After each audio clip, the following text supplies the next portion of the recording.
Hi, I'm Spencer Lodge and welcome to the Spencer Lodge podcast in partnership with Najahi. Yay! Okay, so the Spencer Lodge podcast is sponsored by Najahi, which is a world-class events organizer here in the UAE. They bring motivational speakers and leaders here into this country so that people from the UAE can benefit from this experience from around the world. None less than the rock star, the amazing Tony Robbins, who's coming very soon on September the 3rd, along with Alicia Keys to talk about motivation and Prince EA. This is going to be an event you won't want to miss. So if you haven't got tickets for it yet, make sure you do. Right, back to the podcast. Let's think about this for a second. How does it go? I talk about the podcast, I talk about why I do the podcast, I explain what the podcast is for, I introduce the guest, and then we crack on with it. So let me cut that all out because you know me by now. Today's guest, the awesome Abdullah Al Ajaji, who's a Saudi national, the CEO of Driven Properties. Nobody like Abdullah is like anything you've seen in the real estate industry. He just doesn't fit the mold, but by golly, by gosh, is he doing something fantastic. So I ask him all about his career, his life, his upbringing and whatnot in Saudi Arabia, why he came over here. But anyway, let's cut all that. Let's cue to the music, get on and enjoy it, and let me know what you think afterwards. I'll see you soon.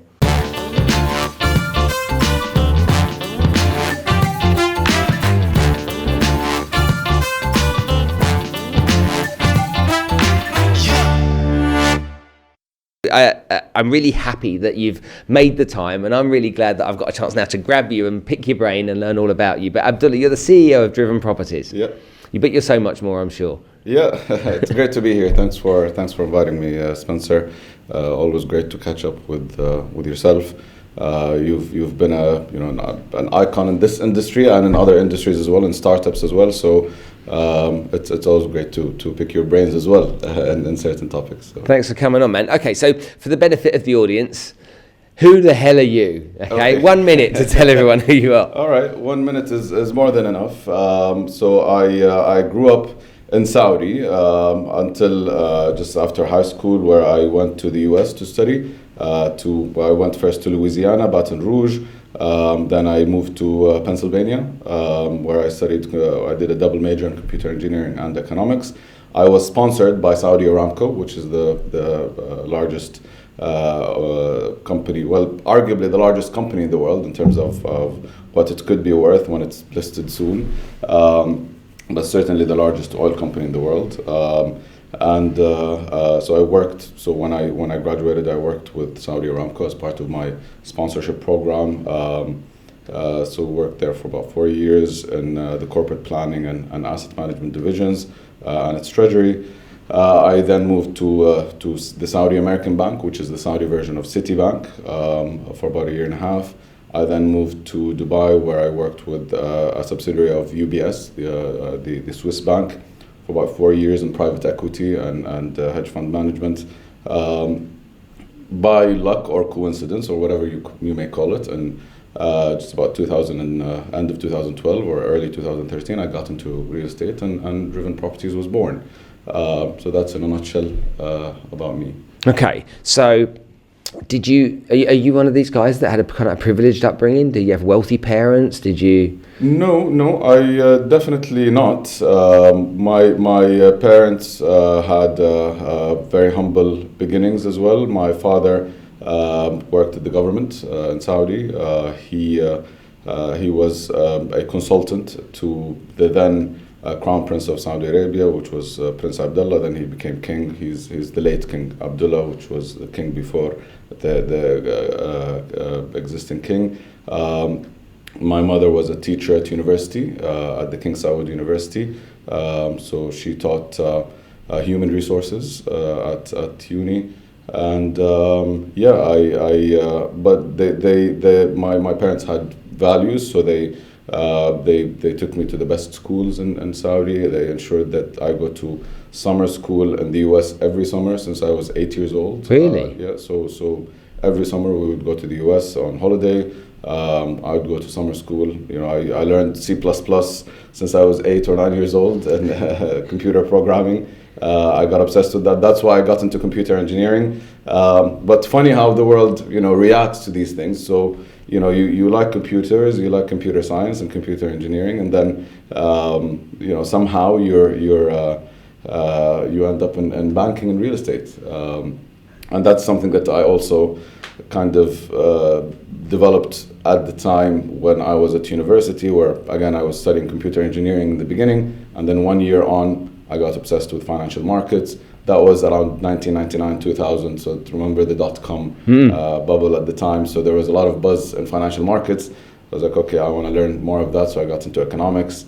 And then I studied for the CFA, and then I got into the banking industry and the financial world. And so in terms of values, that I think that's what they ensured that I go to the best schools. Me and my brothers. I have 2 brothers and 2 sisters, and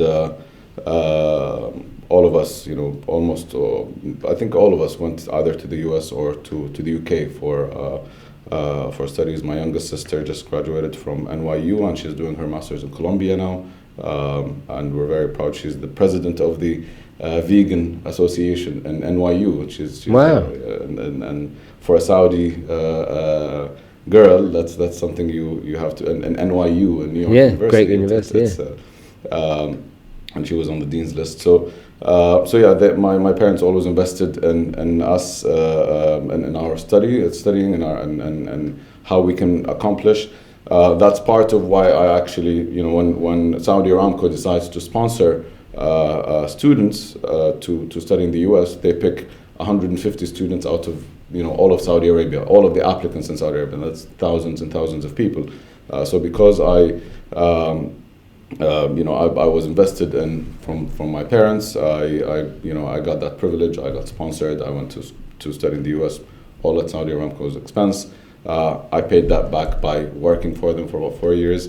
That's kind of my story. So when you think about your career in the early stages, you were working for corporates, and there wasn't an entrepreneurial aspect to any of those things. It was like working in a big conglomerate, a kind of I would argue almost a safe environment. Absolutely. by comparison to the roller coaster that goes with being an entrepreneur and owning your own business. And that's, for a lot of people, that's a very, very big jump to go from that security of corporate into setting up your own company. Tell me how it started for you when you set Driven Properties up. Tell me kind of like where the idea came from, and when you made the jump, how it felt. Okay, I'll take a step back. Before Driven Properties, I had a venture as well that failed in Saudi. So when I was at Saudi Aramco, I had kind of a sidekick project where I created an F&B brand where we created a few restaurants in the eastern province of Saudi. We were servicing the universities and the young generation. So we had a burger joint, cold burger joint. Did you really? Yeah, absolutely, yeah.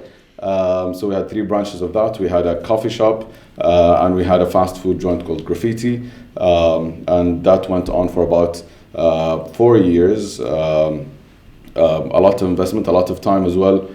We've recruited great talent in Saudi Arabia, but for the right reasons, I think. That didn't work out, and massive lessons from that venture. So yes, I've been in the corporate world, but at the same time, I tested the entrepreneurial spirit prior to starting Driven, and I think that's one of the biggest motivations that I had. That you fall, but you learn a lot of things from that. Hold on. Did you lose money? Oh yeah, I lost a lot of money. I lost money and time.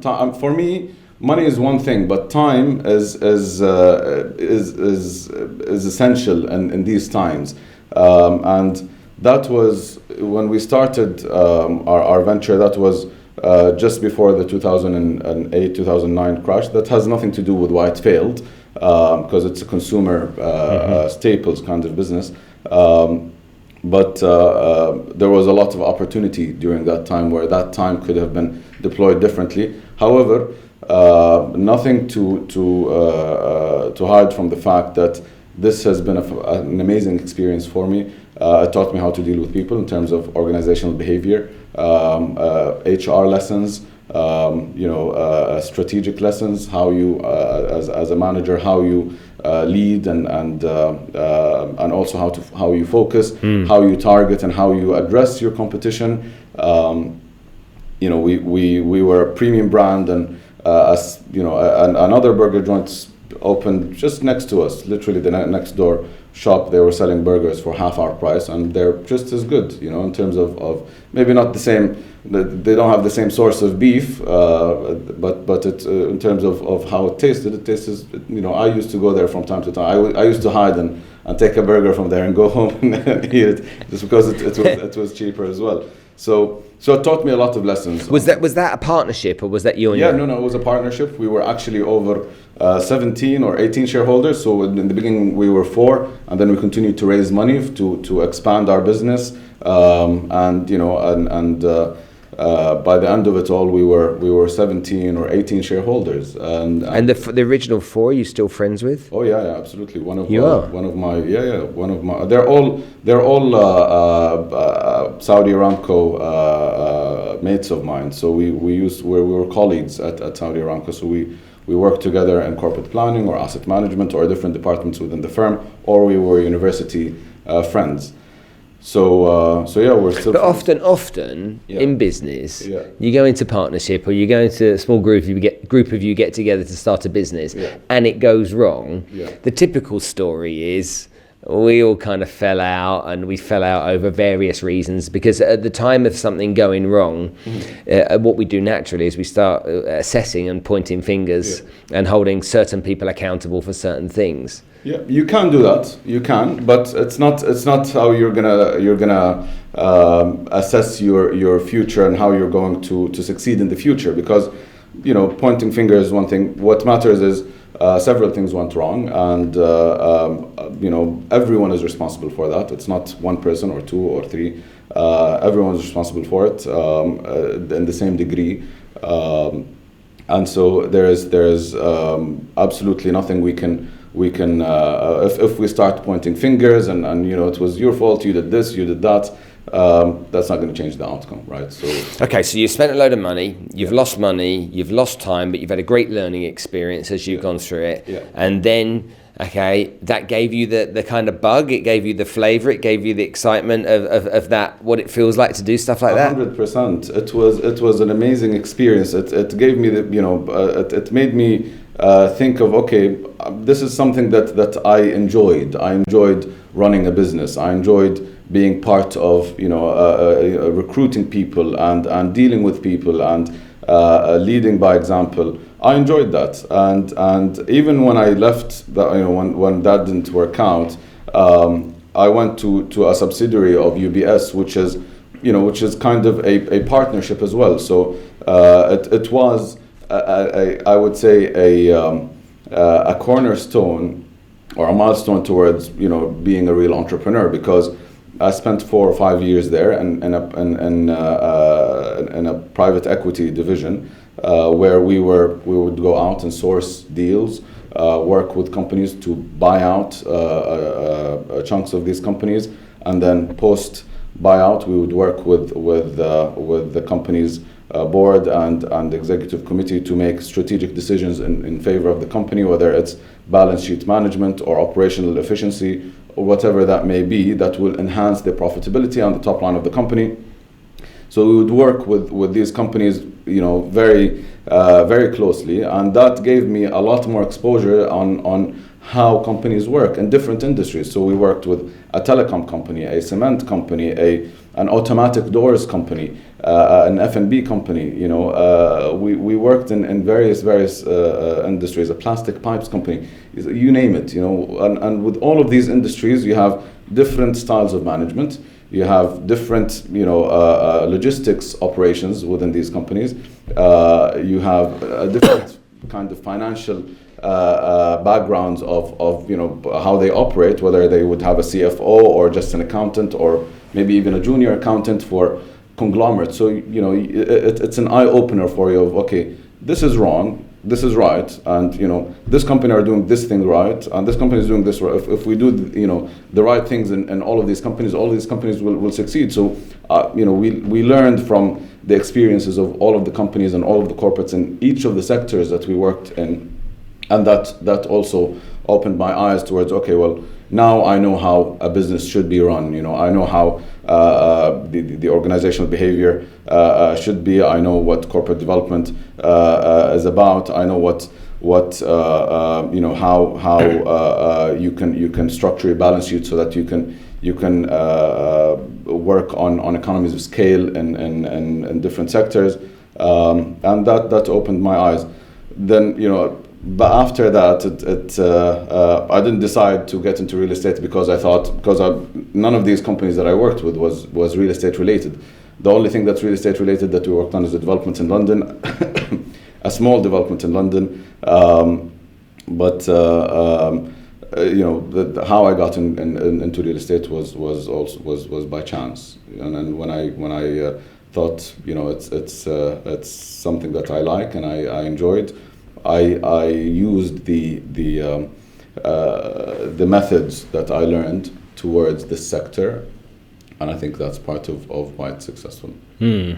So you say it happened by chance? It's absolutely. Come on then. Okay. How does it? So I'll tell you. Well, while I was in banking, I was mandated by one of our, because we had two divisions. One is the private equity, which I was working on, and one is the advisory. So one of our major shareholders, who was Saudi as well, told me, look, as a favor, I'm buying a building in Dubai, in JBR, and I want you to do a kind of a feasibility for me on whether I should purchase that or not. It's been offered to me. And that was given to the advisory team, but he asked me, since he knew me within the firm. So I went to the advisory team and I was like, okay, can I look at this? Can I have a look? I'm like, okay, this is the deal, this is the structure, etc. As I was doing that, I got very interested in the details of the transaction and how it unfolded. Remember, this is in 2010 almost when this all started, or late 2010, early 2011. And we assisted him in the transaction, the feasibility. Ended up buying the property, and then 1 year later, I was at his farm in Saudi, and I was asking him, how's it going with that building that you bought? Like, but I haven't thought of what I'm going to do with it. He bought it from Dubai Properties. It's hundreds of millions, and it was a great timing to be in that market, and to buy something of that magnitude. So he was like, why don't you help me find, his style is, okay, I don't want to worry about it, find me someone that can rent the full building and rent it out from me, and they can do whatever they want, whether they can operate it as a hotel apartment. It was fully furnished. So I was like, okay, I'll try to use some contacts to. So I tried to look at different offers. So I, maybe 6 months later, I presented him with 3 offers that are interesting. But then when I dig deeper to these, and he accepted one of them, which is the best one. So when I digged, I was like, okay, this looks good, but then these guys, excuse my language, are taking the piss. Yes, it's a good yield to the investor, but in today's market, a year and a half after the purchase, it's not where the market is. So I digged even deeper. At the time, there was a company called Smith & Ken Real Estate, which I asked them to also help me with the kind of the rentals feasibility. So they looked at the rentals, and I looked at I was like, okay, there is a big gap between what this guy is offering and what we can rent these apartments for individually. And the gap was anywhere between 40 and 50%. It's not small. So I went back to him about 4 months later with guts. So I told him, look, this is the best offer. If you want, I can match it. I can even go up a little bit. I didn't have 16 or 18 million in my pocket at the time to commit to renting a building for that long. But it did take a lot of guts, and I told them we'll commit to this. We will go ahead with taking on the building as Abdullah. So we created a company which is not driven at the time, which is just purely focusing on that particular asset. So we rented this building from him on a 10-year lease. Now it's 20, so we extended 10 years. So you can tell it was a great success for us. So we agreed a 10-year lease at the time. We brought in 2 or 3 brokerage companies to rent the apartments. We had a 5-month grace period. We almost got at 80-90% occupancy within 3 months. And I enjoyed it. I enjoyed every bit of this. All of these 5 months where we had the grace period, I had to run around. I had to make sure that I run these apartments so that I have the cash, so that I can service my commitment to my client, to the landlord, and every bit of it was fun. And that's when I decided, okay, that's for me. That's where I want to be.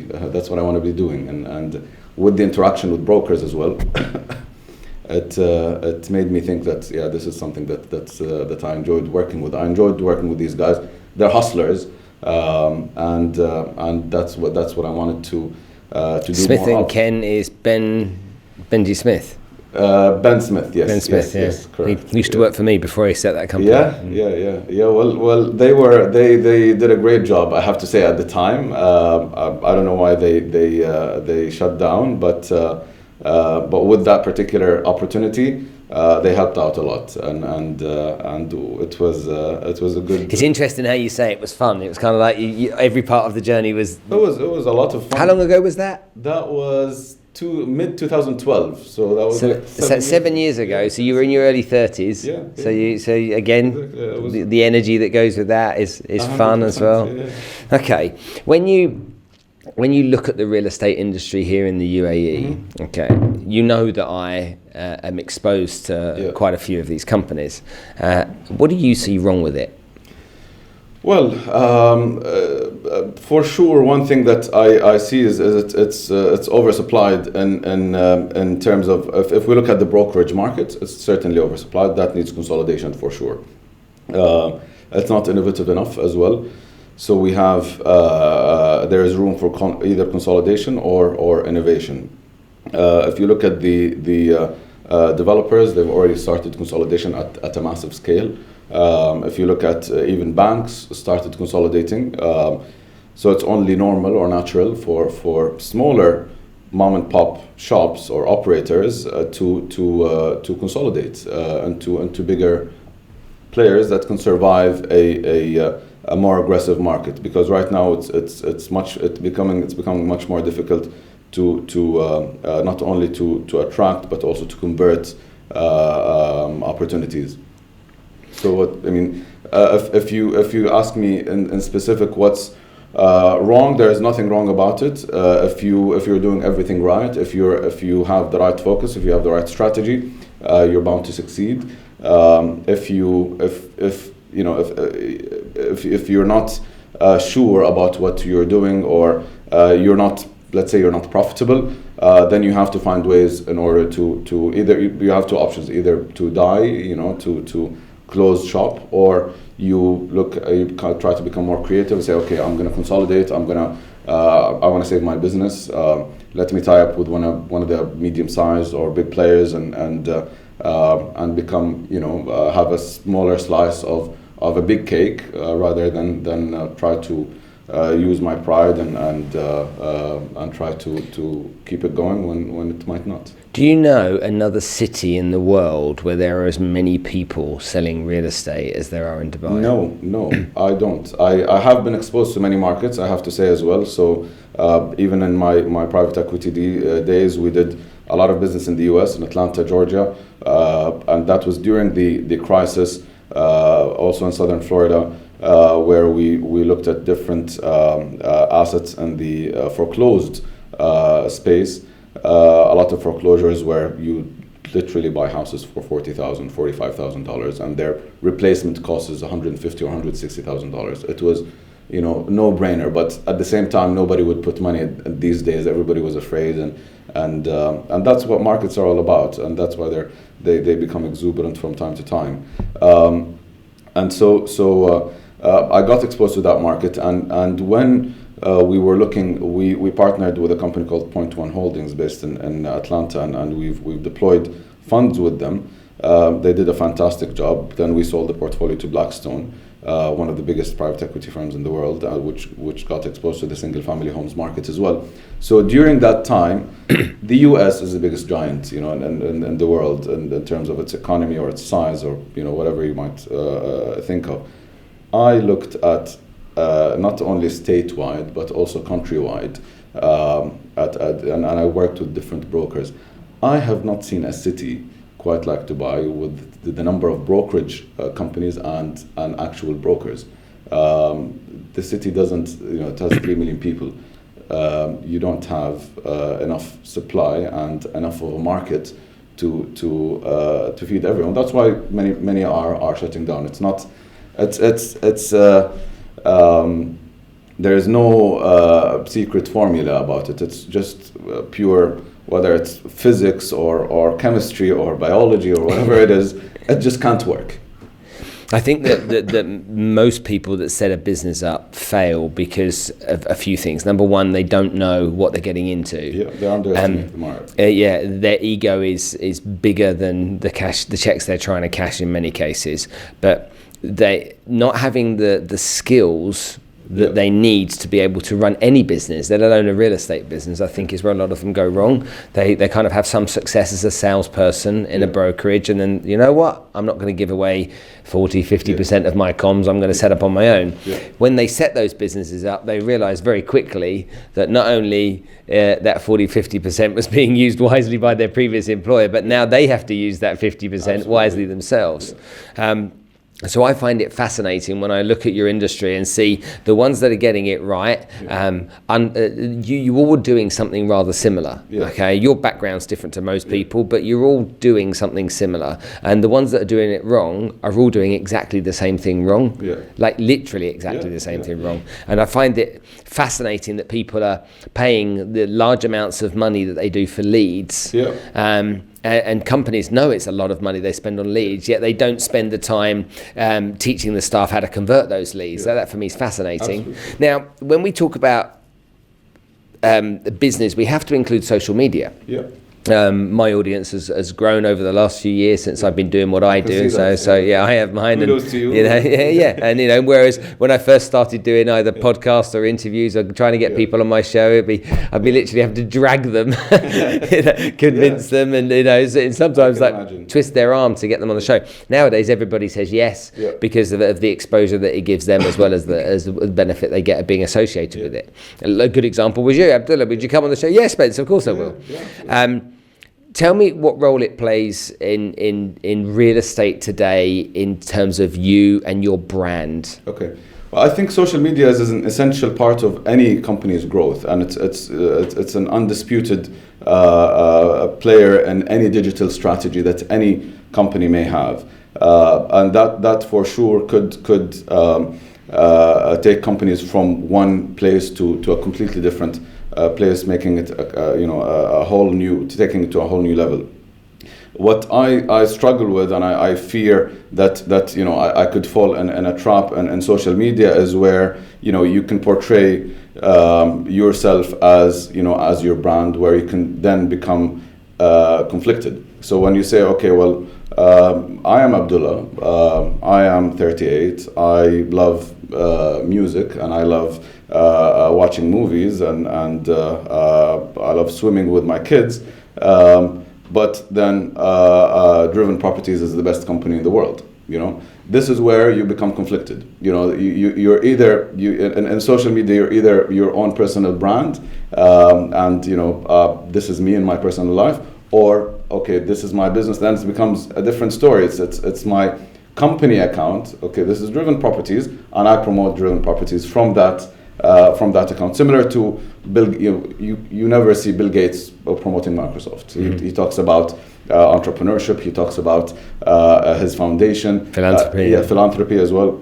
But never about Microsoft or why Microsoft is the biggest giant in the world and how it grew its market cap. Mohammed Al Arian and financial markets as well. So it's again, you look at what leaders are doing and you realize, okay, these guys are doing it right. And the reason, for example, I don't do social media is it's very, very, very easy to fall into that trap where you would. It's tempting to talk about your business, or some success that you've had in your business through your personal social media account. But the practice has shown that this is not how it should be done, and I think the way social media should be used is wisely and through the official norms, where basically you have your company account and that promotes your business for the right reasons, so that the audience understands that, okay, this is the business, you're promoting it, this is a promotion. But if I am Abdullah and I'm an influencer and people listen to me and I promote my company, this becomes Okay, but I understand what you're coming from, and I don't necessarily disagree with that. Yeah. What I notice, and my observations are that most companies, with their corporate social media strategy, it's built out around trying to sell stuff. Yeah. If you go to most companies, Instagram, LinkedIn, Facebook pages, they're just trying to sell product. And I think that's wrong. I think that's absolutely wrong. And I think the companies or corporate social media accounts should be telling a story, should be telling who you are as a brand and what your brand is all about, what your core values are. And obviously selling stuff is not necessarily wrong, but you don't do it all the time. You do you do it as part of because you as a company, you have values, you are a brand, you have to do philanthropy, you have to do a charity, you have to do a CSR, you also have to tell us who you are, what's your story, what your values are, what's your core strategy looks like, and also mix that with your product.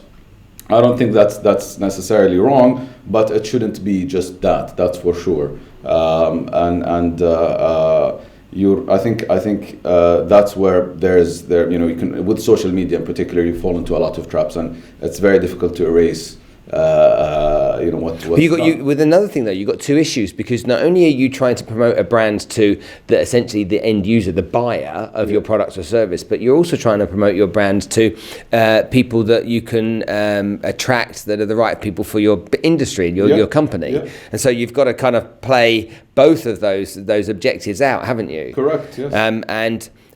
When we think about who we're going to work for, I mean, I hear lots of business owners say the amount of candidates that come for an interview that interview us rather than we interview them. Absolutely, good candidates end up interviewing you.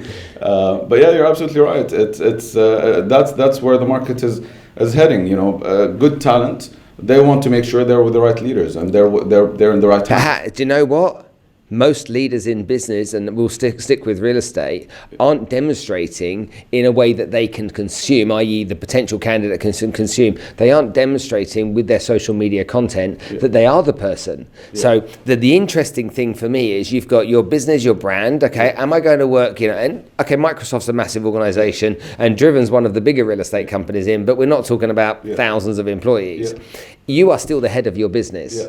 And if I'm going to go and work for a company with the size of yours, I want to know about you. I want to know about you as a human being and the value that you bring. Well, when am I going to go and get, if I don't know you, when am I going to get dinner with you? When am I going to get lunch with you? When am I going to get a chance to, hang out with you and go smoke a shisha with you? I'm not. So what do? I do which I do most of the time is I pick my phone up and I stare at content. And I'll find out from the content that I consume whether Abdullah is the kind of guy that I know will inspire me and be the guy I want to be like.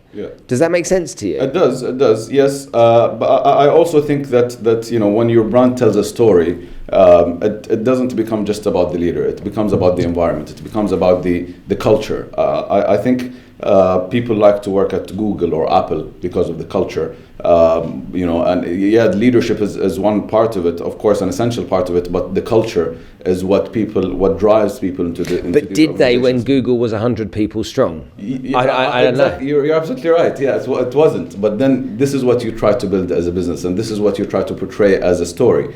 So your story is, the company built its own culture based on these ethics, these values, these core strategies or core values, and with that in mind, this was built, and this is our culture, and this is how it looks like, and if this is the environment you're going to be in. This culture was built, as a result of. Partly as a result of what leadership has created, and if you're happy with that environment, this is where you belong. It shouldn't always be, because leadership changes also. You could have a company today, and then you move on into other things, into other industries. You give leadership to new leaders, to fresh blood from time to time. So leadership changes, but the culture stays. That's what. Well, you've got to stay and consider. You've got to consider growth of the people that are under you. Yeah. Okay, in your role, but also sometimes it's when you are a leader in your company, it's sometimes important to realise what your own limits are. Yeah. And I don't necessarily mean family limits, but like limit your own skills and 1000%. You might be able to take the company this far, but there might be somebody that can take the company that far, and that happened to me. Yeah. I got to a certain point with one of my businesses. It was like there's someone better. Yeah. And you can't do more. For you, I don't have the skill to do more. There's, I need to get into, a new, a business line or a new vertical within my business. I know nothing about this vertical, so let me bring someone that can, set up this vertical, and then if they set it up and they know everything else better than me, that's the person who's going to lead the business going forward. So yeah, you're absolutely right, and that's why I think it should always be more about culture than leadership, but leadership builds that culture. So as long as that is there, that's what you should be proud of establishing. Having as many multinationals that work within your business, how difficult is it really? Because I observe this from the outside with yours and many other companies. The challenge that business owners face having those different cultures together. How difficult is it to bring them together and make them essentially a unit? I mean, if you compare yourself to another company which we won't mention that only employs English people that all seem to be the age of 20 to 30, you can understand how that culture easily works or is easily formed. But you have a different setup. I think I touched on this when I met you in your office actually, and it really does fascinate me. How do you get that to work? Well, first of all, this is one of the things that actually fascinates me is learning new cultures and understanding cultures as well. One of the things that we got into in the last 3 years is the Chinese market. It was a huge success for us, and through that I interacted with hundreds or I'd say hundreds or maybe even thousands of Chinese people whether it's within the organization or partners, and then you get to understand this culture. You get to understand their values, how they work. The Africans as well, the Indians, the English people, the Australians, the Latin Americans. They all have different upbringings. Let's say sometimes the values and the cultures are the same, but the upbringings and the thought process is different. Integrating all of that and understanding it and making it work in an organization is not an easy task. I'll tell you that much. And getting everybody to work together, because in the beginning you will see the French people, having lunch together, the Indians having dinner together, the Chinese having their own kind of group activity, but then I think with again building them up into the culture and getting them integrated in the same environment, they will start to appreciate everyone's skill set and what they bring to the table, just because they have a different culture. I mean, we have people that a German client calls, and then an Egyptian guy answers the phone, and he needs help from someone who understands German. He takes the phone and goes to his German colleague. Please help me with that client. He's trying to ask about this, and that created, and in the beginning we used to do that intentionally, where we give different nationalities leads to different people, so that they can interact also with different cultures as well, and use their friends and their colleagues to help them out, with their customers. Good idea. And I think that also helped with colleagues gelling together. Today, the best friends is an English guy, a German girl, an Egyptian guy, a Pakistani guy. These guys, hang out together all the time, and an Iraqi guy as well. So, and they're like, this is one group, and then you have a group of a Chinese guy, an American guy, and a Colombian girl. So you have different groups that are, and that's fascinating. Have you mastered that by accident? Yes. Yeah. Absolutely. It wasn't. It's not. I can't say that I planned. Had a cunning plan. Yeah. I'm not. This is God's thing, but yeah, that was all purely by accident. We've heard the term before, same but different. Yeah. Said around many things. Yeah. Okay, I want to ask you the question about Saudis and Emiratis. Yeah. Okay, culturally, how are they different? Because you're same but different. Yeah, we're very same but different.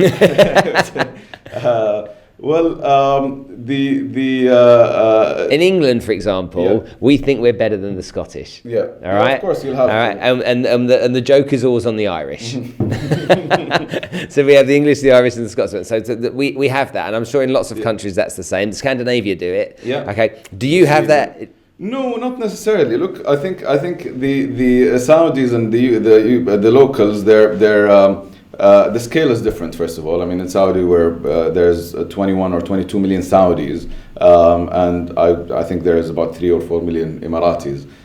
So it's the scale is vastly different. So you have in Saudi you have different. If you go to people from the south, sometimes you can't even communicate with them.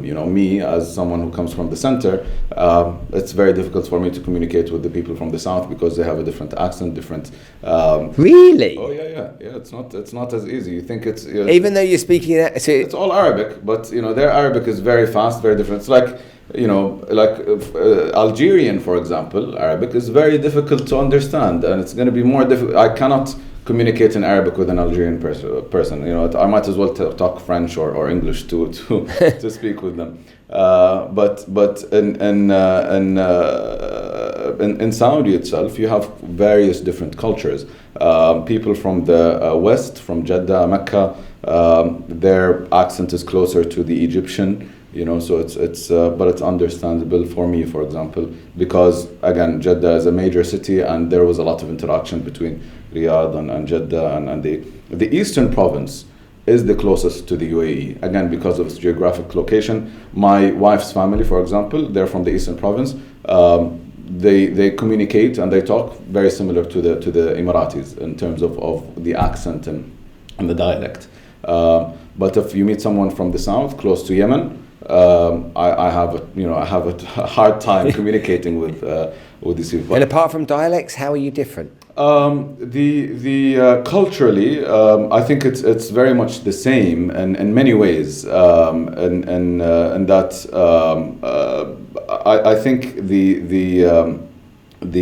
again there is a medium to upper class that is rising in Saudi and in the UAE, and within that kind of demographic, I think the values are very similar. You had, I would say, 10 years ago or more than 10 years ago in Saudi, it was normal to marry 4 women, right? And similarly, it was normal to marry 4 women here in the UAE. Fast forward 10 or 15 years, now it's okay. It's legal and it's okay, but it's not practiced. In practice, it's not normal. It's difficult. So also that progressed in the very same way in Saudi and in the UAE, where the norm is to have one family and one set. and that evolved over time, kind of in the same way. So I can't think of cultural differences. There are a lot of I would say demographic differences, but in terms of cultural or kind of, if you look at the overall landscape, it's very, very similar. I go, for example, every Monday to we have a little farm. We call it istiraha in Arabic, which is a rest area, which is kind of a little farm, and it's a group of 20 people. Whoever is available, they just go there, chit chat and have coffee and all of that. And it's I would say there is about 4 or 5 Saudis and 15 Emiratis, and this is where I can say, okay, is there differences in how we think? It's very similar. The culture, the values, what we talk about, and it's very, very similar. It's shockingly similar. Psychographics, behaviour is the same? Yeah, absolutely. It's very much so. I mean, and by the way, just so that you know, everyone from the West thinks you lot are mad for having more than one wife. we couldn't cope with that. Yeah. You know what? I just came back from Monaco and about a week ago, and just before I came back, I was sitting in the lobby of my hotel, and a Russian guy with his sister were sitting down. So I came down from my room, from the elevator, and my wife tells me, I'm sitting at this table, there's a ginger ale, and there's my salad in there, so the table I'm sitting at, so you can sit, and she was going upstairs to get something. So I sat there, and then this the brother and sister look at me, is like, there's a lady sitting here. I'm like, yeah, that's my wife. And then we start chit-chatting. We thought there's similarities, and we thought maybe you're her brother. Did you have your kandura on? Brother and sister? No. Okay. You don't wear your kandura, where I don't. Outside of some people do. Yeah, I see that. So then we started chatting, and then she's like, when I told him it's my wife, she's like, which wife? The first, the second, the third? I'm like, she's the one and only.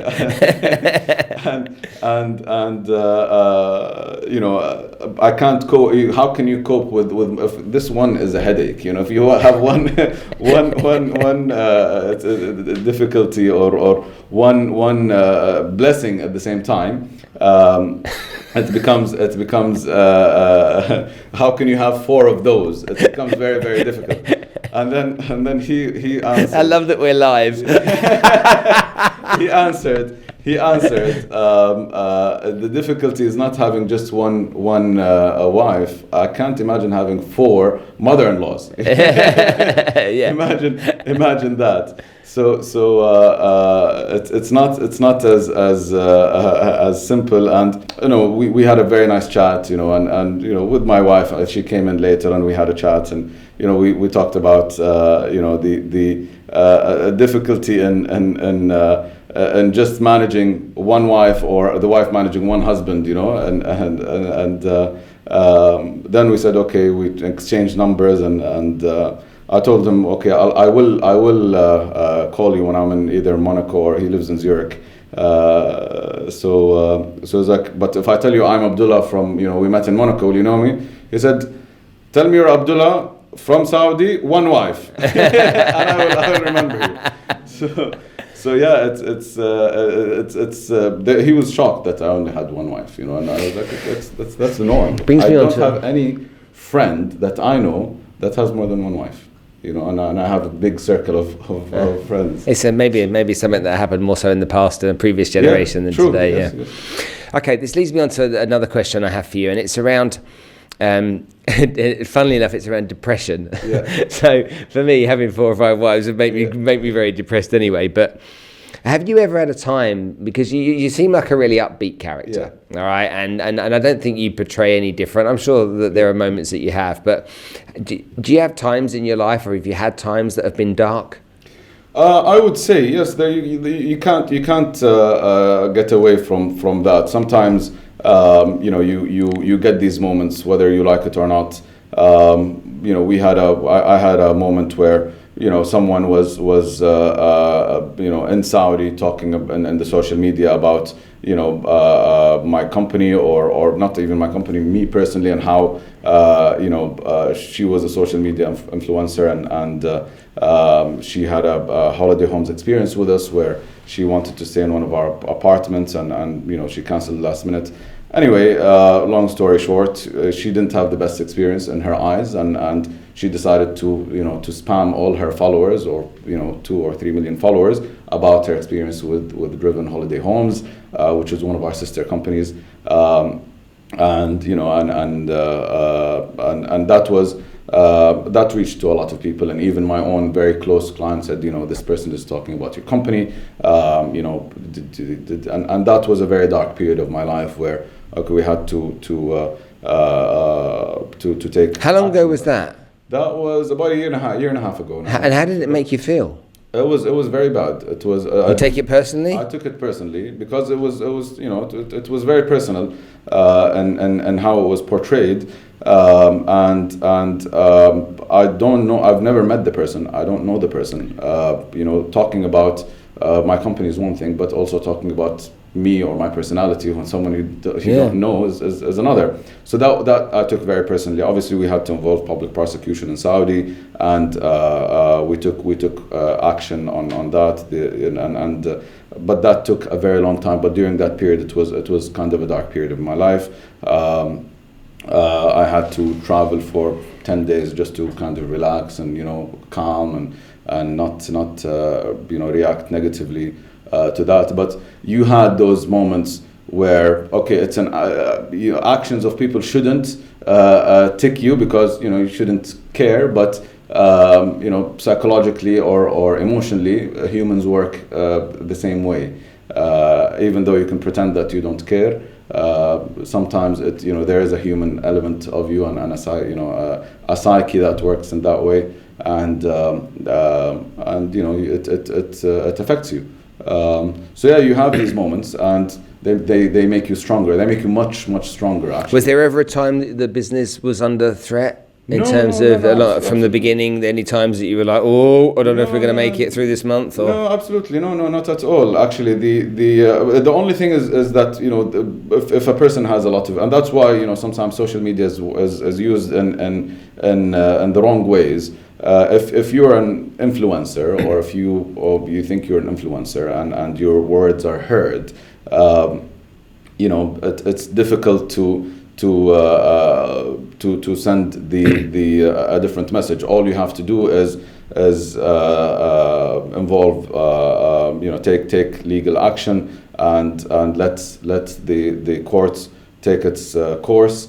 And then obviously the audience will know about that, but then that time I was sitting in a coffee shop with friends, and then a very close friend and a very one of our major clients calls me. He's like, but you know what, one of this person is writing this stuff as we speak, and that was Snapchat. So it was just and he started sending me some. So I was like, okay, I was with my wife and a couple of friends, like, okay, I don't know this person. Who is this person? Why are they saying this? And then I spoke to my the director of our holiday homes team. I was like, who's this person? Did you have an experience with this? And then she explained to me what happened. And I'm like, okay, I understand, but why is she talking about Abdullah? So that was a negative experience, but it was also another eye opener that opened a lot of doors for you, and in terms of how to react to this. It makes you stronger, and that I made the first reaction to this was like, okay, I'm gonna take legal action. How do we do that? Then I'm like, okay, do we involve a PR company to try to erase that and get this person to apologize, before we take legal action? And then, through that journey, there are a lot of lessons learned, and there are a lot of things that we saw. Okay, we thought we should have done this differently, but that was done. This what we did 4 months after was the right thing to do. what we did in the beginning was not necessarily the right thing. So through that, when you have a similar experience, now we know exactly what to do. So with that in mind, again, everything happens for the right reasons. I think we're now much more well equipped to deal with circumstances like that. I have 2 stories of stuff that happened to me, but I believe that it works as following. Out of 100 people, there's going to be 30 people that hate your guts. Yeah. There's going to be 30 people that think you're great. Yeah. And there's going to be 40 people that don't give a shit. Yeah, absolutely. And so I lean into the 30 people that really do like what I do. I filmed a video on the balcony here one day, and I got post after the video was filmed and went online, and there were some guys saying, I bet you don't even live on the effing palm and this and that, you must be a B this and a C that. Really nasty. And I just looked at it. I thought, how do I respond to that? And back when I first got negative stuff online, I was like you. It completely destroyed me. Yeah. Now it doesn't bother me. Yeah. But I go for a walk once a week with a friend of mine on the palm. We just take a stroll at sunset. And we went for a stroll, and there was a guy walking towards us. We were on E. It was on F front. Okay. And this guy walked towards us. We weren't paying any attention. And as he walked past us, he stopped. He went, "Are you Spencer Lodge?" Yeah. And I'm like, "Yeah, I am. Nice to meet you." Thinking, obviously, he's seen me online. Yeah. "Nice to meet you. How are you?" He said, "The other night I was drunk and I wrote something really nasty." He said, and it was about the fact I didn't think you lived on the palm. Oh, wow. Really? And I'm like, "Really?" Yeah. He said, "And I just want to say I'm sorry. Clearly you do, because you're walking around here." And there was another guy that said to me one day, he wrote something nasty, and I said, "Look, if my content doesn't work for you, no problem. Tell me how I can improve it." Yeah. He then responds, "Okay, I've been sat on the toilet for the last hour trying to delete this message. I've never trolled anyone in my life, and this is the first time. I'll never do it again. Please, can you delete it for me?" So you get people out there that become keyboard warriors, and they feel that there's no recourse. Yeah, they feel that they have every right to do so, and obviously there is. Yeah. Tell me about your daily rituals. Yeah. Okay, you're a successful guy, and you've come from a structured learning environment with mum being a teacher and stuff. Do you have some things that are non-negotiable with your life every day? Do you have things? I get up at 4:30 and I'm in the gym at 5, and that's non-negotiable. Yeah. Is there stuff that you do? Well, time with my kids is essential. So it's either taking them to school in the morning or coming from work earlier, just before they sleep. I have a 7-year-old and a 6-year-old. Both of them are 2 boys, and I love spending time with them, whether it's swimming with them, playing games with them, video games, and activities. If I don't take them to school in the morning, I come back from work early so that I spend time with them. So that's non-negotiable. One of the things that I have differences sometimes with my wife on is, when we're at just before we sleep, I like the TV on. That's what gets me to sleep. Oh, really? Oh, yeah. So the TV helps you fall asleep. And anything on? Anything. So I have to. I put Netflix on. I watch something, and then I fall asleep while watching something. And my wife is the complete opposite. So what I have to do, I have to wait for her to fall asleep, and then put the volume down, start watching, and then that will get me to sleep. That's non-negotiable. So if you go to the movies, do you fall asleep? No. No. That's because it's at night. That just helps me fall asleep, but it doesn't necessarily just makes me sleep. Okay. But it's. And if I don't have a TV in my room, it has to be like a loud AC or something. I have to have some noise. Oh, wow! I like noise. I get that. Yeah. Because when I grew up in Africa and in Nigeria, we used to have the AC used to vibrate a lot. The ones in the hole in the wall. Oh, that's great. And that for me was great. It's like a massage. You feel it in your body. Isn't that funny how that works like that? But whenever the TV's on, for me, or I'm at the movies, I fall asleep. Yeah. No, it doesn't matter. It's almost like I get narcolepsy from it. So it's really interesting. Okay. Yeah. What else? Tell me about something business related. So every day I have to in the morning I have to visit every single director and follow up on business. Monday we have a management meeting every morning. These things are non-negotiable. Sunday meeting with the team is non-negotiable.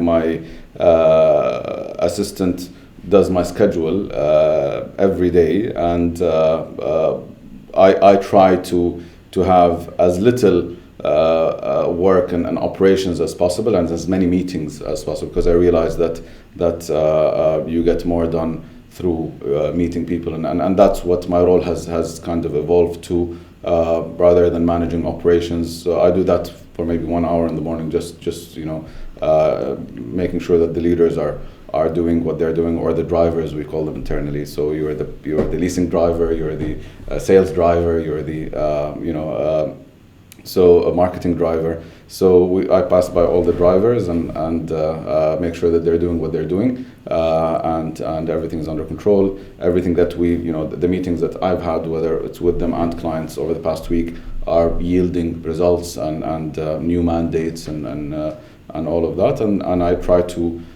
limit my that work for about 1 hour in the early morning.